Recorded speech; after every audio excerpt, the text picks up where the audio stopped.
Parmi les pathologies les plus fréquentes chez la femme, il y a un syndrome. Alors un syndrome, c'est quelque chose qui est plus flou qu'une maladie, c'est-à-dire que ça a beaucoup de causes. Et ce syndrome s'appelle le syndrome des ovaires polykystiques.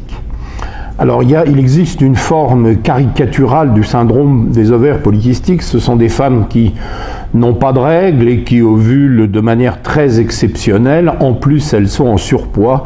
Et enfin, elles ont des manifestations d'un excès d'hormones mâles au niveau de la peau, comme de l'acné et une pilosité excessive ou une chute de cheveux.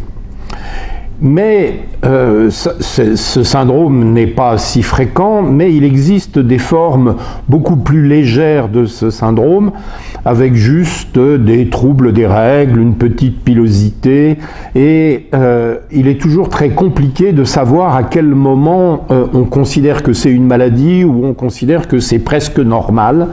Et donc pour l'instant, dans le monde entier, on est en train d'essayer de mettre en place des critères qui nous permettent de dire à quel moment il faut intervenir. Alors, comme je le disais, ce syndrome des ovaires polykystiques s'accompagne de troubles des règles. C'est quasiment constant, avec des règles qui viennent soit plus ou moins régulièrement, mais avec des cycles trop longs. Je vous rappelle qu'un cycle normal, c'est 28 jours, et on considère qu'un cycle n'est pas normal lorsqu'il dépasse 2-3 jours.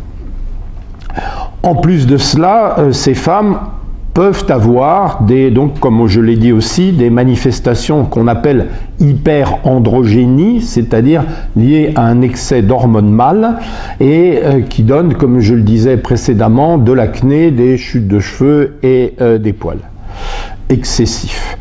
Et lorsque on veut faire le diagnostic, aller plus loin, on peut s'aider d'une échographie et cette échographie montre qu'il y a trop de follicules, c'est-à-dire c'est des œufs au niveau des ovaires.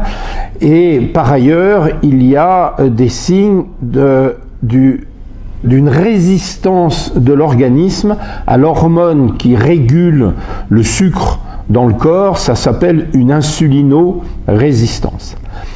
Quelle est l'origine de cette maladie? On n'en sait rien pour l'instant. On pense que c'est une maladie qu'on a à la naissance et qui va s'exprimer plus ou moins tôt en fonction de son mode de vie, parce que l'on sait que, par exemple, l'insulino-résistance dont je parlais augmente avec le poids.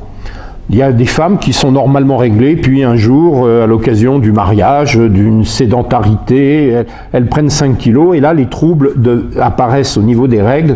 Et donc là, il s'agit bien d'un ovaire polykystique qui a été révélé par le mode de vie.